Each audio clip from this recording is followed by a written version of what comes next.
नमस्कार साथियों, स्वागत है आपका पुनः जीनियस कोचिंग क्लासेस में। और हम आपके लिए लेके आए हैं 7 अक्टूबर के करंट अफेयर्स के महत्वपूर्ण प्रश्न।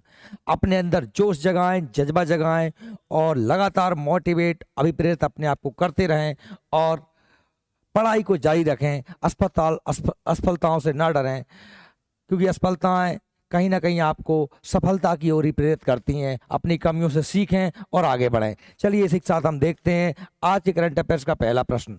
तो आपके सामने प्रश्न है कि किस राज्य में देसी गायों को राज्य माता की उपाधि दी गई।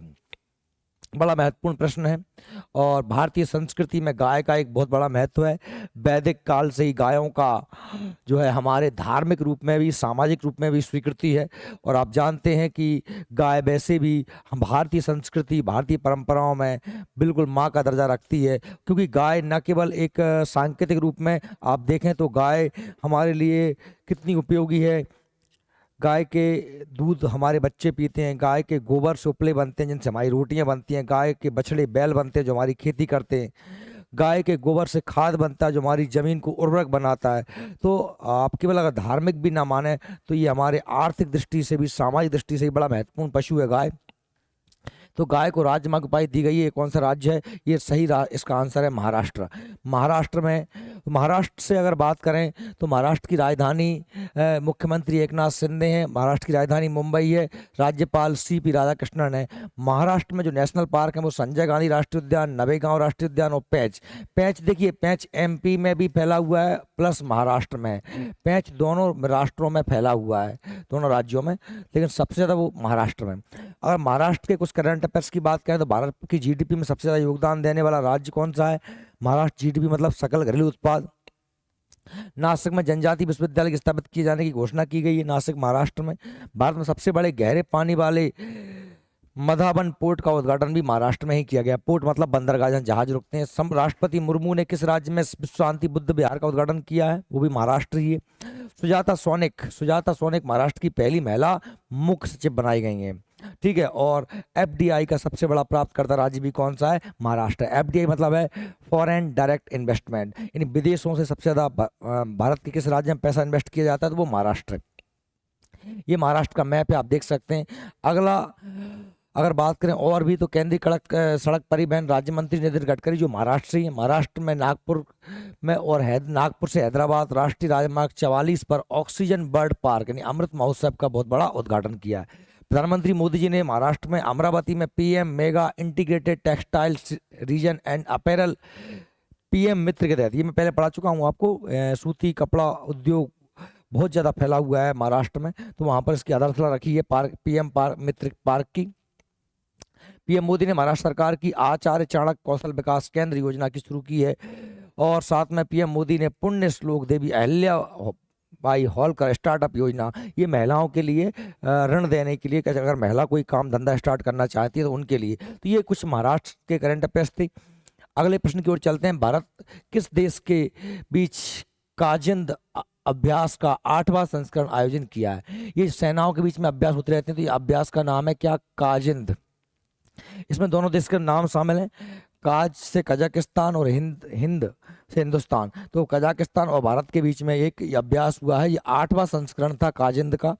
तो बात कर रहे हैं, यह अभ्यास भारत के उत्तराखंड में आयोजित किया गया है। भारतीय सेना और कुमाऊं रेजिमेंट के 120 कर्मी इसमें भाग लेंगे। साथ ही कजाकिस्तान के समकक्ष भी इसमें भाग लेंगे, जो भारत के अधिकारी उसी के सेम पोस्ट के वहाँ के कजाकिस्तान के। इसका मुख्य उद्देश्य अर्ध शहरी और पहाड़ी इलाकों में आतंकवादी विरोधी अभियानों की संयुक्त सैन्य क्षमताओं को बढ़ावा देना है। अगर हम कजाकिस्तान की बात करें तो कजाकिस्तान दुनिया का सबसे बड़ा लैंडलॉक्ड कंट्री है। लैंडलॉक्ड कंट्री का मतलब होता है भूअवस्थित देश। भूअवस्थित देश से तात्पर्य क्या होता है? भूअवस्थित देश से तात्पर्य होता है कि जो चारों तरफ से जमीन से घिरा है, जिसकी सीमा समुद्र को नहीं छूती है। कजाकिस्तान की राजधानी की बात करें तो अस्ताना है। मुद्रा की बात करें तो कजाकिस्तान तेंगे है और राष्ट्रपति यहाँ के हैं कासिम जोमार्ट टोकायव, ये यहाँ के राष्ट्रपति हैं। तो ये करंट अफेयर्स कजाकिस्तान की बात हो गई है। आगे अगर हम कुछ और युद्धाभ्यास की बात करें तो बहुत सारे युद्धाभ्यास हैं, जैसे कि देखिए आप ऐसे पढ़ लीजिए कि गरुण, वरुण और शक्ति, ये 3 जो अभ्यास हुए हैं ये भारत और फ्रांस के बीच हैं। एक जैसे नाम है गरुण, वरुण, शक्ति, ठीक है। और भारत और जापान के बीच देखें तो एक धर्म है, एक शिन्यु मित्र है। ये भारत और जापान के बीच हुए हैं दो। भारत और बांग्लादेश के साथ में बोंगो सागर सैन्य अभ्यास, भारत और अमेरिका के बीच में युद्ध अभ्यास, भारत और रूस के बीच में इंद्र युद्ध अभ्यास, भारत और नेपाल के बीच में सूर्य किरण युद्ध अभ्यास, भारत और जापान की पहली बार जनवरी में वीर गॉर्जन अभ्यास भी हुआ है, और मैत्री युद्ध अभ्यास भारत और थाईलैंड के बीच में हुआ है। युद्ध अभ्यास साल भर में होते रहते हैं, इसलिए होते हैं, याद रखें कि भारत की सेना अपने मित्र राष्ट्रों के साथ मिलकर सैन्य अभ्यास इसलिए करती है कि दोनों की सेना एक दूसरे के हथियारों से, एक दूसरों की जो है संस्कृति से परिचित हो सकें, और जिससे कि जब कभी भी इन देशों को यदि साथ में मिलकर लड़ना पड़े तो एक दूसरे का सहयोग कर पाएं, एक दूसरे को सहयोग करने की आदत आ जाए इसमें। चलिए अगला प्रश्न की बात कर रहे हैं। तो केंद्रीय बंदरगाह जहाजरानी जलमार्ग मंत्री सर्बानंद सोनोवाल ने क्रूज भारत मिशन का शुभारंभ कहां पर किया है? क्रूज भारत मिशन का शुभारंभ कहां पर किया है? मुंबई, बेंगलोर, सूरत या दिल्ली? इसका सही आंसर आप बताएंगे। कहां पर किया गया है? मुंबई में। सही इसका आंसर क्या है? मुंबई में किया गया है। तो देखिए, केंद्रीय बंदरगाह जहाजरानी जल मंत्री सर्बानंद सोनोवाल ने मुंबई महाराष्ट्र में क्रूज भारत मिशन का शुभारंभ किया है। भारत मंत्री क्रूज जहाज एम्प्रेस पर सवार होकर मिशन का शुभारंभ किया। मंत्री ने इस पहल का उद्देश्य भारत को क्रूज पर्यटन को, क्रूज होते हैं बड़े से जहाज जिन पे लोग समुद्र में पर्यटन छुट्टियां मनाने जाते हैं, वैश्विक केंद्र बनाना है और देश को अग्रणी वैश्विक क्रूज गंतव्य के रूप में बढ़ावा देना है। केंद्रीय मंत्री सोनोवाल के अनुसार मिशन का लक्ष्य देश के क्रूज पर्यटन क्षेत्र को बढ़ावा देने के लिए 2029 तक क्रूज जहाजों का यात्रियों की संख्या को दोगुना करना है। कुछ लोग होते हैं छुट्टियां मनाने के लिए समुद्र में बड़े बड़े जहाज होते हैं जिन्हें क्रूज बोलते हैं, छुट्टियां मनाने जाते हैं। तो केंद्रीय क्रूज जहाज एम्प्रेस पे पर सवार होकर हमारे केंद्रीय बंदरगाह जहाजरानी जल मार्ग मंत्री, जिनका नाम है सर्बानंद सोनोवाल, ने मुंबई महाराष्ट्र में भारत क्रूज मिशन का उद्घाटन किया है। चलिए अगले प्रश्न की ओर चलते हैं। क्वेश्चन नंबर 4 है, किस अभिनेता को हाल में ही दादा साहब फाल्के अवार्ड सम्मानित किया गया है? इसका सही आंसर क्या है? मिथुन चक्रवर्ती। मिथुन चक्रवर्ती अपने समय के बहुत बेहतरीन डांसर थे और इनको अभी हमने क्या है, दादा साहब फाल्के पुरस्कार फिल्म इंडस्ट्रीज का सबसे बड़ा पुरस्कार माना जाता है। यह पुरस्कार भारतीय सिनेमा के विकास में उत्कृष्ट योगदान के लिए सरकार द्वारा प्रदान किया जाता है। इसमें स्वर्ण कमल के साथ साथ में 10 लाख रुपए का नगद पुरस्कार ही मिलता है। दादा साहब फाल्के पुरस्कार भारत का सिनेमा का सर्वोच्च पुरस्कार है, याद रख लेना। यह फिल्म पुरस्कार निदेशालय द्वारा राष्ट्रीय फिल्म पुरस्कार समारोह प्रतिवर्ष प्रदान किया जाता है। यह कब से दिया जा रहा है? 1969 से दिया जा रहा है। और पहली इसकी विजेता कौन थी? देविका रानी। दादा साहब फाल्के के याद दिया जाता है जिन्होंने भारतीय फिल्म इंडस्ट्रीज को स्थापित करने के लिए बहुत बेहतरीन प्रयास किए थे। क्वेश्चन नंबर 5, हाल में किस अफ्रीकी देश में मार्बर्ग वायरस का प्रकोप पाया गया है? एक नया वायरस आ गया, इसका नाम है मार्बर्ग वायरस। इसका प्रकोप कहाँ पर, किस देश में देखा गया है? तो तंजानिया, रवांडा, बोत्सवाना, सोमालिया। सही है, इसका आंसर है क्या? रवांडा। रवांडा में ये वायरस देखा गया है। हाल में रवांडा में मार्बर्ग वायरस का प्रकोप के कारण 6 लोगों की मौत हो गई है। और मार्बर्ग वायरस MBD एक दुर्लभ लेकिन गंभीर रक्तस्रावी बुखार है। इसमें खून बहता है, मनुष्य और प्राइमेट्स को प्रभावित करता है। MBD मार्बर्ग वायरस के कारण होता है जो एबोला वायरस के समान है। एक एबोला वायरस फैला हुआ दक्षिण अफ्रीका में, आपने सुना होगा पहले। दोनों फ्लोविरिड परिवार से हैं। इस वायरस की पहचान सबसे पहले 1967 में जर्मनी के मार्बर्ग में हुई थी, जो संक्रमित हरे बंदरों से जुड़ा हुआ है। ये बंदरों के कारण ये फैला हुआ था और इसी के जर्मनी के मार्बर्ग शहर में हुई थी, इसलिए इसका नाम क्या पड़ गया? मार्बर्ग वायरस पड़ गया है। ठीक है। अगर रवांडा देश की बात करें तो रवांडा की राजधानी किगली है। राष्ट्रपति पॉल कागमे और प्रधानमंत्री एडोर्ड निग्रेंटे। मुद्रा रवांडा फ्रैंक है और ये अफ्रीकी देश है। अफ्रीका महाद्वीप में आप ये देश देख सकते हैं, ये है हमारा रवांडा देश। इस तरीके से इसकी राजधानी किगली है, आपने देख लिया है। आगे बात करते हैं अगले प्रश्न की। तो हाल में ही समाचार में रहा कैनरी द्वीप समूह किस महासागर में स्थित है? कैनरी द्वीप समूह आप अगर देखेंगे तो ये कहाँ पर है? ये अटलांटिक महासागर में। अटलांटिक महासागर आप जानते हैं एस के आकार का एक महासागर, इसे मैप से देख लीजिए आप। ये आप उत्तर अमेरिका है और ये दक्षिण अमेरिका है, ये अफ्रीका महाद्वीप है, यूरोप महाद्वीप में। इस बीच में ये जो एक तरीके का एस आकृति का महासागर है, इसे हम अटलांटिक महासागर या हिंदी में अंध महासागर कहते हैं। तो ये कैनरी द्वीप समूह है, ये अटलांटिक महासागर में, कहाँ पर है, अटलांटिक महासागर में। अगर बात करें तो बचाव दल स्पेन के कैनरी द्वीप के पास नाव पलटने के बाद लगभग 48 प्रवासियों की तलाश कर रहे हैं। एक नाव पलट गई थी कैनरी द्वीप के पास में और बहुत से लोग, 48 लोग उसमें डूब गए हैं, जिनकी खोज जारी है। कैनरी द्वीप अटलांटिक महासागर में एक द्वीप समूह जो मुख्य भूमि स्पेन से लगभग 1300 किलोमीटर दूर दक्षिण और मोरक्को से 115 किलोमीटर पश्चिम में है। ठीक है, दो स्पेनिश प्रांतों से मिलकर बने हैं, लाल पाल्मास और सांता क्रूज डे टेनरिफ। ये दो स्पेनिश प्रांतों से मिलकर बना है कैनरी द्वीप समूह, जो कहाँ पर है, अटलांटिक महासागर में। अगले प्रश्न की बात करते हैं तो हाल में ही किस देश में संयुक्त राष्ट्र सुरक्षा परिषद में भारत की स्थायी सदस्यता के लिए समर्थन किया? आप जानते हैं दुनिया में संयुक्त राष्ट्र संघ की स्थायी सुरक्षा परिषद में कुल 5 देश हैं वर्तमान में, और अभी भारत का बहुत दिनों से मांग चलती रहती है भारत को संयुक्त राष्ट्र सुरक्षा परिषद के स्थायी सदस्य बनाया जाए। तो अभी हाल फिलहाल में नेपाल, श्रीलंका, भूटान, म्यांमार, किस देश ने कहा है कि भारत को इस संयुक्त राष्ट्र सुरक्षा परिषद में स्थायी स्थान दिया जाना चाहिए? तो सही इसका आंसर क्या है? भूटान। किसने किया है? भूटान ने। तो ये सही इसका आंसर क्या है? भूटान है। भूटान देश ने कहा। अब चूंकि भूटान भारत का पड़ोसी राष्ट्र है और साथ में भारत के और भूटान के संबंध हमेशा से मैत्रीपूर्ण रहे हैं, इसलिए वो हमेशा हमारा सपोर्ट करता रहता है।